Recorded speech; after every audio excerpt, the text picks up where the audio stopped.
I think my involvement with community work really started as a young kid. My grandparents were always very actively engaged in community work. My father equally invoked the family's time as well as funds in the support of charitable initiatives.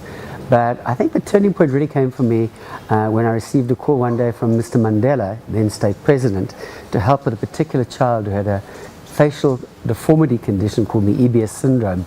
And I was running a financial services business at the time, and got this call from Mandela to ask if I could assist to help this child receive surgery. And I started to investigate, found that there wasn't the skill base in the country that was needed to perform this operation. And equally, I understood a lot more about what was happening with children who weren't able to get access to elective surgery. State healthcare facilities had focused on primary healthcare, and therefore kids who had these facial deformities couldn't get access to the surgical support that they needed. And I realized almost that stage that was the launch of the Smile Foundation, when I managed to get some surgeons to come from overseas, funded their trip out here and got them to train other surgeons. And increasingly I started to become aware of bigger issues that I could start to involve my management skills, my management experience in trying to address. They would offer me more of a reward than simply my own financial reward. I think probably the most important characteristics to achieve the very fortunate gains that we've been able to make with these various community development outfits, as I call them. They're businesses, albeit non-for-profit businesses, is A, to look at them as businesses on a sustainable basis. You've got to look at all elements. It's not just an action that comes from the heart. That might well motivate things. So the first attribute is you have to have an understanding of how businesses operate and all facets of business, from HR to finance to PR to marketing to effective reporting. All elements of business effectively come into the running of a non-for-profit organization. The second is you have to have, I think, determination, and determination is driven by passion. So probably passion is the second important element. You've got to believe that what you're doing really is right, and that it comes from a place that's kind of deep within you, not just heart space, but gut space. And all the work that I do, I feel is coming from that kind of energy. And then thirdly, sensitivity. You've got to take your ego and you've effectively got to learn to sit on it. And you've got to be able to actually hear what the community's needs really are. You've got to be able to listen to views and opinions of others and work ways to form partnering relationships, because to do it individually on your own, you can only go so far. Working collectively with others, which requires you to actually take your own ego, as I say, and push it aside, so that you can in fact look at the bigger goals and the bigger picture.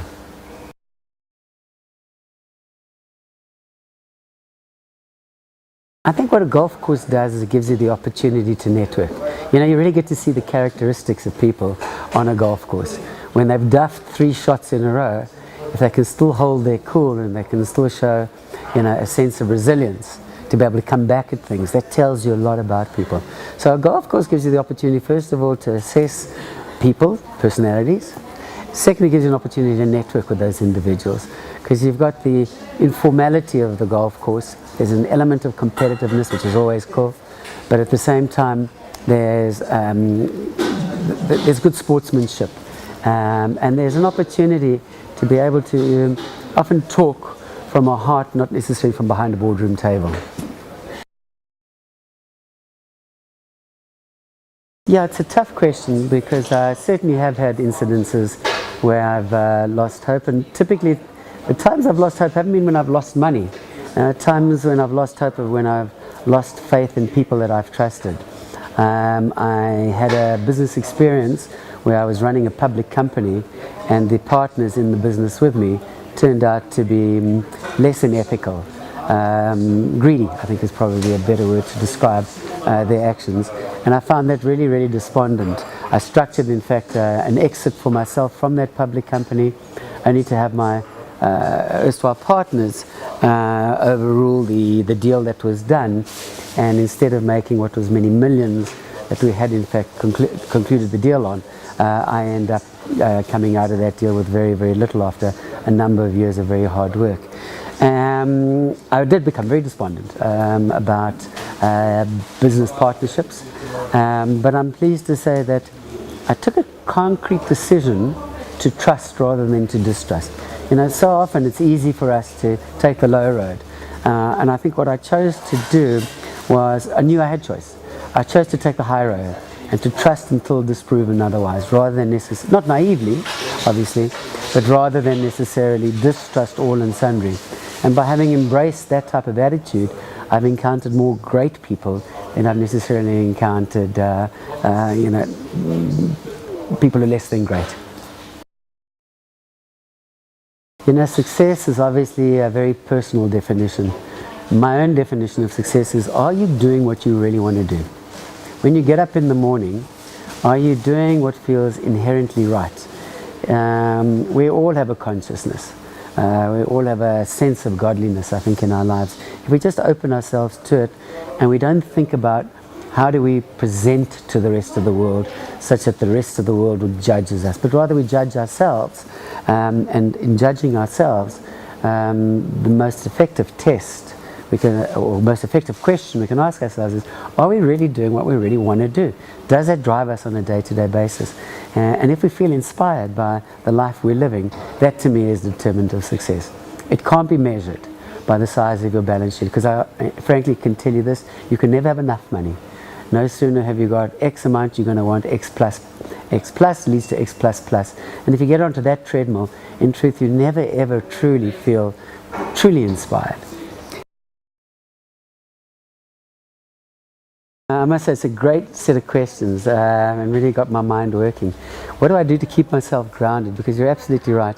I think I do suffer from one material mistake, and that is I engage in so many activities with a mindset that says I don't give up on any of them, and I have objectives in all of my activities.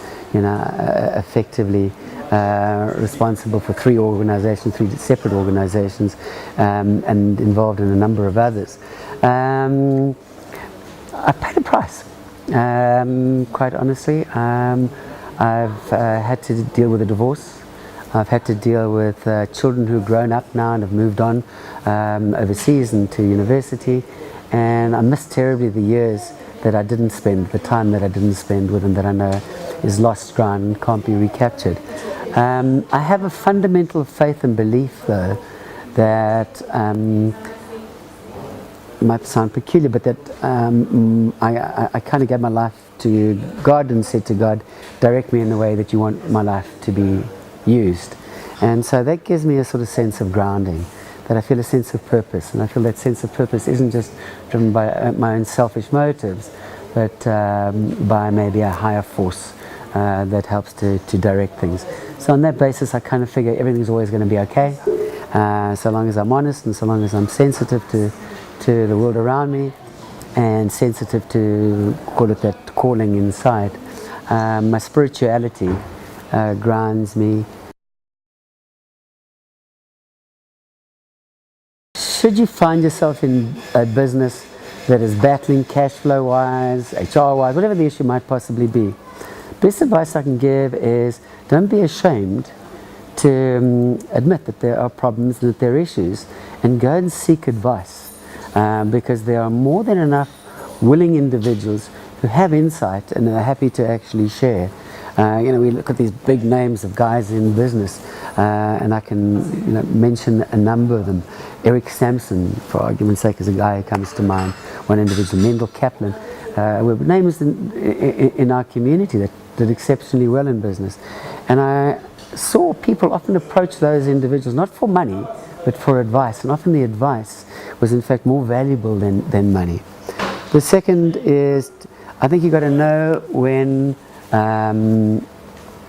if the odds are stacked against you, if the inevitable is in front of you, and you're hearing that from others, not just from yourself, then tomorrow is always another day. There is no such thing as a complete and utter dead end. I've been in businesses that, in fact, I've started and have closed because they haven't necessarily succeeded. But it didn't mean that it was an end in and of itself.